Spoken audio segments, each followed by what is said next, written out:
올해 매출이 나왔다고 한다면 내년 2022년도 1월 25일까지 부가세 신고하셔야 돼요. 반드시 신고를 하셔야 되는데 지금 여러분 준비되어 계신가요?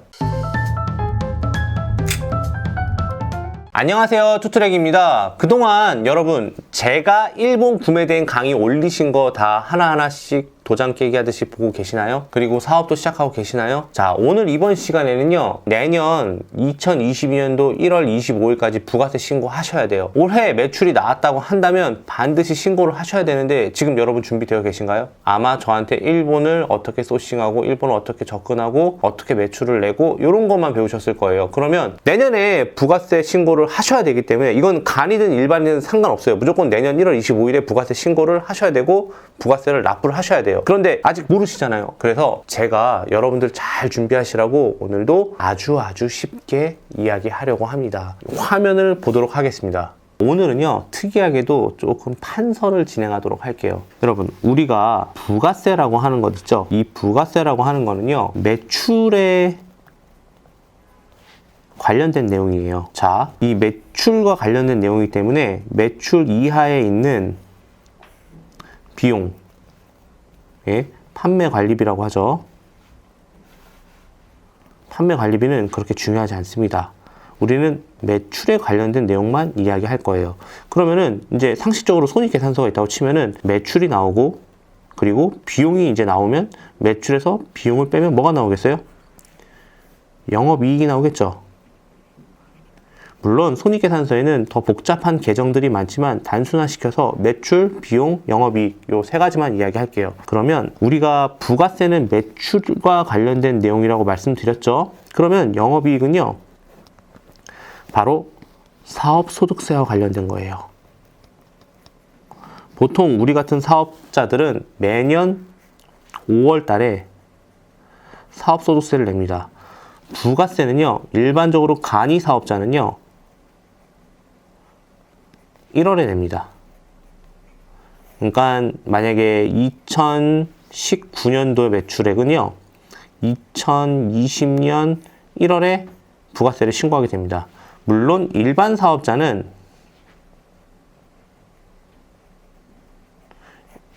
1년 이상 운영하신 분들은 1년에 4번을 내게 돼요. 7월에 한 번, 1월에 한 번, 그리고 그 사이에 10월 달과 그리고 4월 달에는요, 예정고지라고 해갖고 바로 직전에 냈던 부가세의 절반을 미리 내는 거예요. 7월 달에 6개월치, 1월 달에 6개월치 한 번에 내면 부담이 되니까요. 그래서 예정고지라고 합니다. 그러면 사업소득세도 사실 5월에 내지만 아마도 11월 달쯤인가? 그러니까 작년 11월. 그때 또 예정고지라고 해서 작년 5월에 냈던 사업소득세의 또 절반을 냅니다. 이렇듯 우리에게 많은 배려를 해주고 있죠. 그쵸? 근데 우리가 오늘 이야기할 거는 바로 부가세 관련된 부분이니까 여기 밑에는 다 빼도 되겠죠? 그쵸? 잊어도 됩니다. 자, 그러면 부가세 이야기를 해보도록 할게요. 우리나라 부가세는 몇 프로죠? 통상 10%입니다. 그쵸? 우리는 부가세를 인지하지 못하고 일반적으로 희망 소비자 가격을 지출을 하게 됩니다. 1,000원짜리 사면은 거기에 부가세 100원이 있겠죠. 100원이 아니죠. 엄밀히 나누면 1,000원 나누기 1.1 뭐 90 몇 점 뭐 얼마가 나오겠죠. 이게 부가세로 들어가져 있는데 우리는 그냥 1,000원을 내죠. 그런 식으로 계산을 하는데 여러분들한테 일반적으로 쇼핑몰에서 11,000원을 계산했다고 칠게요. 그러면 이 1,000원은 부가세로 내야 되는 거예요. 언제? 아까 제가 말했던 그 해당하는 그 월에 내는 겁니다. 근데 구매대행은 쇼핑몰에 11,000원짜리 긁는다고 해서 1,000원의 부가세를 내는 게 아니라 바로 서비스 수수료만 냅니다. 자, 서비스 수수료가 뭘까요, 여러분? 자, 서비스 수수료는요, 바로 플랫폼에서 뭐 예를 들어서 스마트 스토어라고 칠게요.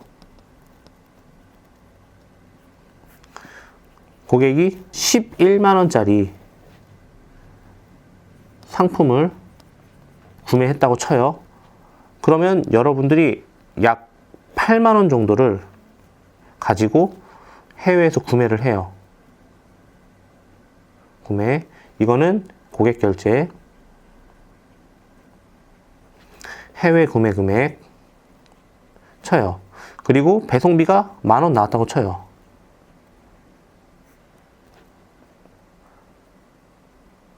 이 배송비는 해외 배송비예요. 이거는 일본에서 한국으로 들어오는 비용이에요. 한국. 고객 집까지. 그러면 얼마 남아요? 20,000원이 남겠네요. 그쵸? 편의상 플랫폼 수수료는 스마트 스토어가 플랫폼 수수료가 약 5% 정도 된다고 쳤을 때 좀 나중에 얘기할게요. 이거는 그러면은 11만원짜리 물건을 8만원을 들여서 해외 구매를 하고 만원을 들여서 한국에 들어옵니다. 그러면 실제로 내가 남는 건 2만원이죠. 나는 결국에는 2만원의 서비스 수수료를 받은 겁니다. 그러면은 11만원짜리 물건을 우리가 팔았지만 실제로 우리가 부가세가 되는 매출액의 기준은 서비스 수수료 2만원에 10%인 2,000원 정도가 부가세를 내야 되는 금액이 되는 겁니다. 무슨 말인지 아시겠죠? 그런데 우리가 11만원 주고 샀으면 원래대로 우리가 다른 전제는 딱 무시하시고 기본적으로 부가세는 해외 구매 대행이 아니라고 쳤을 때는 10,000원이 되겠죠. 부가세 10%니까. 그쵸? 이게 사람들이 인식을 잘못하고 있는데 10%가 부가세가 아니고 엄밀히 말하면 소비자 결제 금액 나누기 얼마? 1.1. 그게 이제 부가세가 되는 거예요. 요게 이제 우리가 내야 되는 건데 금액 차이가 나죠? 그쵸? 확실히 구매 대행은 잘 신고하면 부가세를 적게 납부할 수 있고 잘못 신고하게 되면 이렇게 많이 낼 수도 있어요. 우리는 지금 적게 신고하니까 2,000원 낼 수 있는 거죠. 자, 그러면 부가세의 근간이 되는 것들을 한번 보여드릴게요. 자, 고객이 결제합니다. 그리고 배송비도 결제할 수 있겠죠. 이걸 통틀어서 플랫폼 결제 금액. 우리가 통상적으로 매출 얼마 나왔어 이렇게 얘기할 때는 대부분 플랫폼에서 고객이 결제한 금액을 기준으로 이야기를 해요. 수수료까지 이야기하지 않고요. 수수료가 사실 엄밀히 말하면은 부가세가 되는 기준의 매출액인데도요. 여기서 빼줍니다. 뭘 빼? 해외 현지 사이트 구매 금액. 자, 여기서 중요한 게 있어요. 상품 금액이 있을 수도 있지만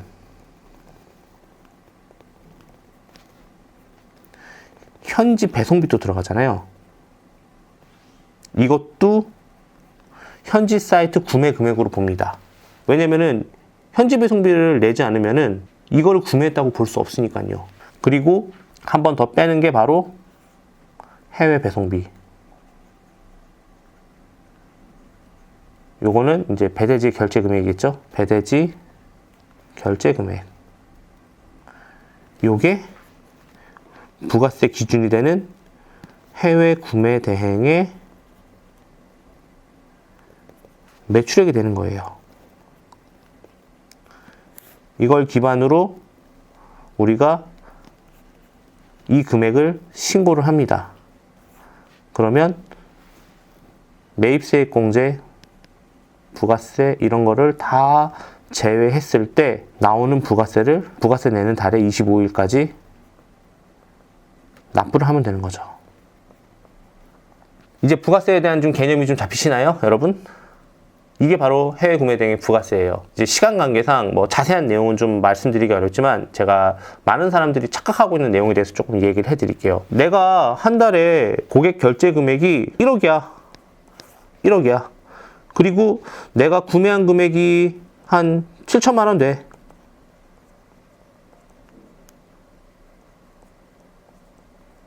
그리고 내가 배대지에다가 낸 비용만 한 1,000만 원 되더라. 이렇게 해요. 예를 들어서. 그러면 2,000만 원이네. 내 서비스 매출액은. 자, 잘 보세요. 한 달 동안 퉁, 한 달 동안 퉁, 한 달 동안 퉁 해서 이렇게 나온 거. 물론 맞죠. 틀린 얘기는 아니에요. 그런데 이거를 신고하는 게 맞긴 맞아요. 부가세 때는요. 이 1억의 구성, 7천만 원의 구성, 1천만 원의 구성, 2천만 원의 구성, 이거를 엑셀 한 줄 한 줄 한 줄 한 줄에다가 전부 다 표기를 하셔야 되거든요. 무슨 말인지 아시겠어요? 여기에는 이제 이게 들어가는 거예요. 어디서 어떤 플랫폼에서 샀는지, 고객 결제 금액은 얼마인지, 어떤 상품을 샀는지, 유료 배송인지 무료 배송인지, 그리고 내가 현지 구매 금액은 얼마인지, 이게 뭐 위안화로 사든 엔화로 사든 원화로 표기를 해야겠죠. 이게 원화니까요. 그리고 해외 배송비는 얼마가 나왔는지, 그러면 여기에다가 매출액 해서 얼마가 나오겠죠. 그쵸? 그러면 이게 한 줄, 두 줄, 세 줄, 네 줄, 다섯, 여섯, 일곱, 여덟, 아홉, 열, 어마어마한 수가 나오겠죠. 왜냐? 고객 한 사람 다 만들어야 되거든요. 그러면 요 매출액의 총합이 해당 분기에 신고해야 되는 총 매출액이 되는 거예요. 우리는 매출액을 신고하는 거지 부가세를 신고하는 건 아니에요. 엄밀히 말하면. 그럼 그 매출액을 가지고 매입세 공제, 그러니까 내가 이 사업을 영위하면서 샀던 비용들, 썼던 비용들에 대한 부가세를 냈던 것들을 다 공제를 받고 이제 최종적으로 부가세를 내게 되겠죠. 자, 어때요? 보시게 되면은 이거 한 줄 한 줄 한 줄 적는 게 정말 많이 힘드시겠죠. 하지만 이렇게 하셔야 돼요. 이렇게 하지 않으시면은 여러분들 나중에 이 금액만 총 예를 들어서 요것만 신고하잖아요. 요것만 신고하게 되잖아요. 그냥 퉁쳐서 나중에 3, 4년 뒤에 혹은 2년 뒤에 왜 2천만 원에 대한 것만 신고했어요? 나는 분명히 1억으로 알고 있는데 국세청은 알 수밖에 없어요. 왜냐면은 네이버가 우리한테 자기네 수수료를 제외하고 정산예정금을 저희한테 줄 때 저희 매출을 역산해서 충분히 알 수 있단 말이에요. 그러면 얘는 1억으로 알고 있는데 왜 매출액 2천으로 신고돼갖고 부가세가 더 과소로 낸 걸로 보이냐? 너희 구매대행인 건 알겠는데 그러면은 2천만 원이 나왔던 근거를 좀 줘봐. 그때는 바로 이 자료를 줘야 돼요. 이 자료를 주지 않으면 구매대행으로 인정을 못 받아요. 그러면 소명에 실패하게 되겠죠?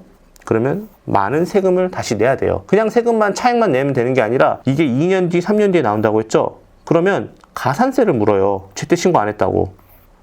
잘못된 걸 신고했다고. 그러면 여러분들은 세금을 온팡 내게 되겠죠. 그래서 수비가 굉장히 중요하다고 말씀드리는 거예요. 자, 그러면은 여기서 똑똑한 사람들은 저한테 이런 질문을 하셔야 돼요. 투트랙님, 왜 때문에, 뭐 때문에 고객 결제 금액으로 플랫폼에서 고객 결제 금액으로 처음에 비용을 빼는 거죠? 정산 예정금이 아니고요. 정산 예정금을 빼는 게 더 정확하잖아요. 왜냐면 이게 실제로 우리가 받을 돈이니까 여기서 빼야 되는 게 맞잖아요. 이거는요, 여러분들이 좀 잘못 알고 계신 거예요. 우리가 정산 예정금으로 매출액을 만들게 되면은 여기서 뭘 빼는 거예요? 플랫폼에서 우리한테 자기네들 카테고리별 수수료가 있을 거 아니에요. 판매 수수료.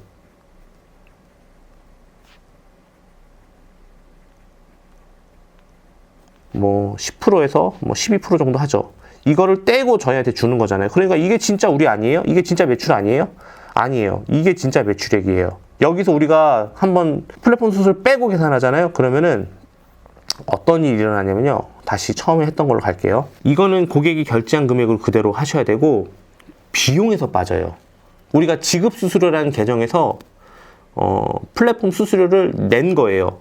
근데 이미 네이버나 뭐 지마켓이나 전부 다 자기네 수수료를 빼고 정산예정금을 주는 거잖아요. 그렇게 되면은 이미 전자세금 계산서가 발행이 되어져 있는 거예요. 이미 한번 비용을 뺀 거예요. 근데 위에서 또 한 번 빼게 되면은 위에서도 빼고 비용에서도 빼면은 매출을 잘못 신고하거나 아니면 영업이익이 더 줄어드는 게 돼버리잖아요. 이미 한번 세금 계산서를 발행했기 때문에 비용에서는 자동으로 반영이 될 거예요. 그렇기 때문에 우리는 고객 결제 금액을 기준으로 부가세를 만드셔야 돼요.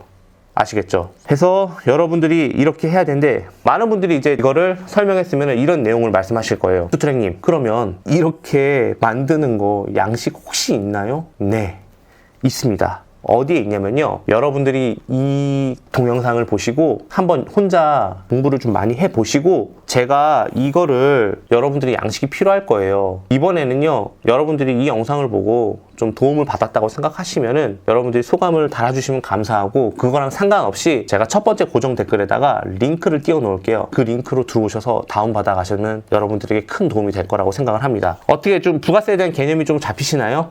제가 뭐 디테일하게는 말할 수 있는 시간적인 여유가 없어서 못했는데, 그래도 저는 여러분들에게 충분히 설명을 해드렸다고 생각을 합니다. 자, 여러분 어떠셨나요? 긴 영상은 아니지만 그래도 짧게 요점만, 요약만 간단하게 해서 여러분들 설명을 드렸는데, 아마도 제가 여러분들한테 뿌리는 엑셀 양식만 보고도 이렇게 작성하면 되겠구나 라고 아실 겁니다. 혹시라도 궁금한 내용이 있으시면요, 이 내용은 여러분들이 전부 다 비슷한 질문을 많이 물어보시거든요. 옹꿈사 카페 질문 게시판에 오셔서 물어보시면, 혹은 거기에서 검색을 하시게 되잖아요. 그러면 여러분들이 찾으시는 내용들을 거의 다 찾으실 수 있을 거예요. 그래서 이번에는 그냥 소감만 적어주시고, 진짜 궁금하신 게 있으시면은 카페로 오셔서 달아주시면 더 모르는 사람들도 이미 달렸던 질문에 대한 답변을 보고 공부가 될 수 있으니까 오셔서 달아주시면 감사하겠습니다. 제가 다음 영상에서는 여러분들 이제 매출이 조금씩 나오고 계신 분들이 계시더라고요. 그래서 저한테 많이 이런 문의를 하시더라고요. 투트랙님, 일본 배대지 비용 제가 찾아보니까 너무 비싸던데 좀 저렴하고 괜찮은데 추천해주세요 라고 하시던데, 제가 이번에 그런 내용을 좀 찍을 거예요. 괜찮은 배대지 해서 여러분들에게 사업을 하시는데 정말로 도움이 될 만한 그런 배대지를 찾아서 모시겠습니다. 자, 그러면 이번 영상은 여기서 모두 마치도록 하겠습니다. 감사합니다. 1번, 일본 현지 소매가보다 낮은 단가로 국내에서 파시는 분들은 어떤 경로를 통해서 구매 대행하시는 걸까요? 네, 이분들은요, 소매점에서 갖고 오는 게 아니라 도매점에서 가지고 오는 걸 거예요. 이거는 사실 초보자가 접근하기 힘든 부분이 있습니다. 우리는 소매가로 접근하는 거 아시죠? 물론 저는 도매가로 접근하는 것도 있지만 사실 쉽지가 않아요, 처음에는. 그래서 여러분들은 소매로 접근하는 거, 아마존, 라쿠텐만 해도 충분합니다. 네. 2번, 상품 소싱 스마트 스토어 등록까지 1년의 과정을 알고 싶습니다. 이거는 제가 여기서 설명을 다 드리면 너무 오래 걸리니까, 저희가 1월 달에 새해 프로젝트 하는 게 있습니다. 직장인 2달 동안 200만 원 벌기, 이 프로젝트를 할 건데요, 무료로 진행을 할 거예요. 그때 단톡방에 모아서 여러분들이 필요한 거는 저희가 공유를 해드려가면서, 강의도 해드려가면서 진행을 할 건데, 그때 이런 내용들이 들어갈 거니까 그때 꼭 참석하세요. 배대지 추천해 주실 수 있을까요? 요것도 제가 곧 배대지 사장님 진짜 모셔갖고 한번 추천해 드리도록 하겠습니다. 마진 계산법을 알고 싶습니다. 이것도 직장인 2개월 만에 200만 원 그 프로젝트에 넣어 드릴 거예요. 5번, 아디다스 축구화를 일본 아마존에서 구매 대행을 했다면 정품을 취급한다면 문제가 없는 걸로 알고 있습니다. 네, 문제가 없죠. 그런데 스마트 스토어 상품명에 브랜드 이름을 사용할 수 있나요? 네, 있습니다. 평소에 브랜드 이름을 사용하면 법적인 문제가 있다고 생각했는데, 또 정품은 구매 대행하는 거 괜찮다고 하니 어떻게 될지 모르겠습니다. 자, 아마존은요, 정품을 취급할 수도 있고 정품이 아닐 수도 있어요. 여러분들 소명 들어오잖아요. 그러면은 아마존에서 사면은 정품 소명을 인정받지 못해요, 대부분. 그러면 아마존 셀러한테 너희가 정품을 취급한다는 증명서를 보여줄 수 있어? 라고 물어보면 대부분 안 줘요. 그렇기 때문에 아마존에서 아디다스를 소싱하는 거는 조금 피해주세요. 6번, 중국 또는 일본, 간혹 미국 구매 대행을 하시는 분들을 봤습니다. 투트랙님은 일본을 많이 추천해 주셨고요. 각 나라에 어떤 장단점이 있으며 처음 구매 대행을 하기엔 어디가 좋을까요? 동영상으로 본다면, 동영상으로 만들면 초보 구매 대행자 분들에게 많은 도움이 될 것 같습니다. 네, 이거는요, 일단 중국은요, 사실 브랜드, 사실 공부가 많이 필요 없어요. 그냥 최신성 상품과 그리고 키워드 잘 조합해서 브랜드를 피해서 올리시면 되는데, 경쟁자가 너무 많아요, 지금. 그리고 일본 같은 경우는 제가 장단점을 많이 말씀드렸기 때문에 이거는 패스. 미국은요, 사실 도매업자들이 너무 많아요. 그래서 마진이 너무 박하기도 하고요. 사실 지금 시점에서는 일본이 정말로 좋은 것 같아서 제가 일본을 추천드리는 겁니다. 배송비, 제가 알기로는 스마트 스토어에서 무료 배송을 하면 좋다고 알고 있습니다. 혹시 구매 대행에도 무료 배송을 넣고 상품 가격 자체를 올리는 것은 괜찮은가요? 예, 저는 일장일단이 있다고 생각을 합니다. 무료 배송을 하게 되면은 어떤 점이 안 좋냐면요, 배송비에서도 사실 우리가 마켓 수수료를 줘야 돼요. 그런데 유료 배송을 해서 배송비를 따로 측정할 경우에는 배송비는 실비로 정산을 받을 수 있어요. 좋다고 알려져 있지 뭐가 맞고 뭐가 틀린지는 사실 아무도 몰라요. 저 같은 경우는, 특히 일본 상품 같은 경우는 유료 배송을 합니다. 왜냐? 묶음 배송을 유도하기 위해서 그렇습니다. 8번, 최근 배대지를 활용하여 직구하시는 분들이 많으신데 가격적인 메리트나 여러모로 직구로 구입하는 게 좋다고 생각하는 사람들이 더 늘어나지 않을까요? 자, 여러분, 이거 진짜 꼭 말씀드리고 싶었어요. 직구로 직접 하시는 분들이 있고 구매 대행 서비스를 이용하시는 분들이 있는데, 이 시장은 엄연히 다른 시장이에요. 직구로 하시는 분들은 그냥 직구로 하세요. 구매대행 하시는 분들은 그냥 구매대행으로 하시고요. 무슨 말인지 아시겠죠? 그리고 이렇게 생각하시면 돼요. 직구로 사용하시는 분들 중에서도 구매대행 이용하시는 분들 많아요. 생각보다. 저도 그렇거든요. 저도 직구 잘 안 해요. 구매대행 사이트 이용해요. 이 예를 드리면은 맞는지 모르겠지만 한번 들어보세요. 라면을 직접 못 끓여 먹는 사람은 없습니다. 그런데 밖에 나가서 라면 사 먹는 사람 있죠. 이렇게 짤막하게 말씀드릴게요. 9번 수수료를 주고서라도 온라인 구매대행이 가진 큰 메리트가 뭘까요? 간편함 제외. 자, 보세요. 이거는 8번 질문하고 조금 겹치는 건데요. 상품을 한 개만 사는 게 아니라 2개, 3개 살 수도 있어요. 그쵸? 그래서 소비자가 직구로 한 개만 살 경우랑 우리가 묶어서 3개, 4개 살 때 배송비를 할인할 수도 있고요. 그렇기 때문에 더 저렴하게 살 수도 있어요.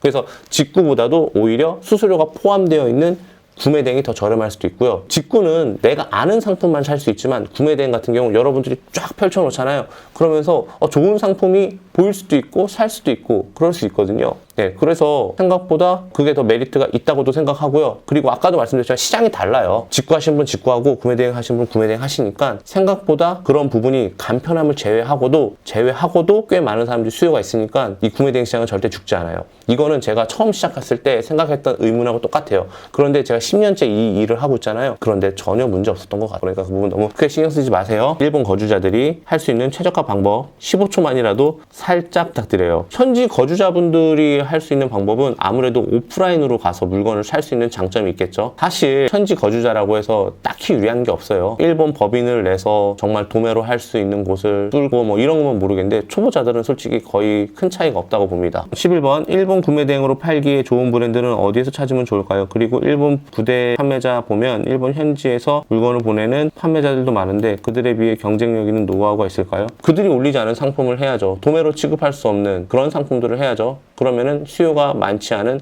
그런 상품들을 하게 되면은 일본 판매자들도 현지에서 굳이 물건을 구비해 놓고 보내지는 않을 겁니다. 그런 방법으로 여러분들이 접근하시면 좋을 것 같아요. 정가품 소명이 어려워 접근 자체를 못하고 있습니다. 이 부분은 아까 위에서 설명한 내용이죠. 13번 스마트 스토어 외에 일본을 판매할 수 있는 곳을 추천해 주세요. 일본 거주자들은 어떻게 판매하는지 좋을지 궁금합니다. 일본 거주자들도 지금은 전부 다 마켓에 등록을 할 수 있는 걸로 알고 있어요. 그래서 똑같이 하시면 되고요. 스마트 스토어 외에 지금부터 제가 스토어를 좀 알려드릴게요. 여러분 똑같아요. 지옥션, 스마트 스토어, 11번가, 쿠팡 전부 다 등록하시면 됩니다. 그렇게 해서 판매하시면 됩니다. 그 상품명이 궁금해서요. 제품명만 등록하는 게 나은지 키워드를 조합하는 게 나은지 뭐든지 키워드와 조합하는 게 더 훨씬 더 낫습니다. 네, 15번 일본 구매대행 상품 업로드 시 브랜드명을 상품명에 쓰면 상표권이란가 지적권에 문제가 없나요? 네, 로컬 브랜드는 문제가 없습니다. 다만 글로벌 브랜드들은 일부 플랫폼에서는 정품 소명을 하고 할 수 있으니까 정품 유통 단계를 우리가 설명할 수 없으면 소명이 안 돼요.